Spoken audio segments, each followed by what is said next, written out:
Good morning, I'm Elise Modica, and here's the latest update from Spectrum Autism Research. In case you missed them, Spectrum's standout stories from 2019.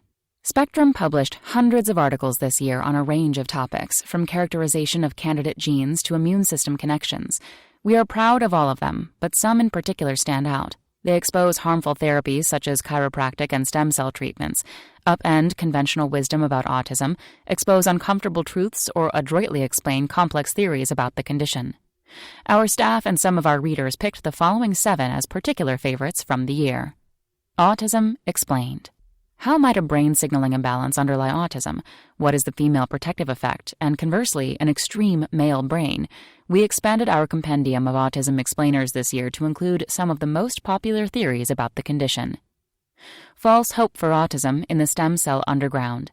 Clinics offering stem cell treatments for autism are proliferating, and desperate parents pay thousands of dollars to have these products injected into their children, despite a lack of evidence that they help.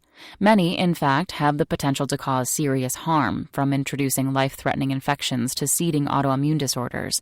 In this story, investigative reporter Brendan Borrell traces the provenance of one child's treatments through a cast of rogue characters and calls attention to the fact that the products are, as one of his sources says, basically afterbirth thrown in a blender.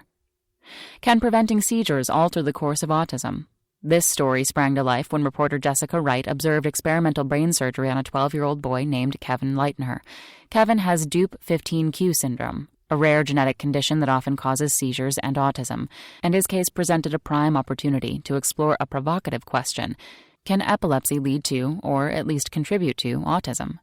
Wright followed Kevin and his family through a risky procedure to implant a responsive neurostimulation device into his brain, and over the weeks that followed.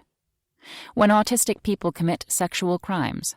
Many autistic people become embroiled in the criminal justice system for sexual behaviors, including collecting child pornography, stalking, and sexual assault. Some go to prison, and others become registered sex offenders, a status that can prevent them from receiving state services for the rest of their lives. But as Melinda Wenner-Moyer explores in this story, autistic people may engage in these behaviors without understanding the implications of their actions or the law. Some experts are calling for a change in how the criminal justice system treats these autistic people and for more sexual education for autistic teens. Autism through the eyes of a computer. Clinicians are the main arbiters of autism traits. They use their expertise to diagnose autism and judge its severity. But a growing cadre of scientists is betting that computers could do some parts of these tasks better. In this story, reporter Nicolette Zeliat explores the use of wearable sensors and other devices to track autism traits over time as they collect data from autistic people in their homes and schools. These measurements may never replace the judgment clinicians hone through years of experience, but they may ease the workload of experts and the wait time for people who need evaluations. Large study supports discarding the term high-functioning autism. Autistic people who excel academically are sometimes referred to as high-functioning. The problem is many don't function at all well. They struggle with everyday tasks, from getting dressed to taking the bus. This story underscores the gaping chasm between intelligence and daily living skills, and the crescendo of voices calling to abandon the high-functioning label. Studies of autism treatments lack standard yardsticks. An analysis of 36 years of clinical trials showed that researchers do not use a consistent set of tools to measure the efficacy of autism treatments. Nearly 70% of the tools were used in just one study, making it difficult to compare the treatments. And only 3 validated tools that measure core autism traits were used in more than 5% of the studies. But these tools are not designed to measure treatment outcomes, so they may miss subtle signs that a drug, dietary supplement, or psychotherapy is working.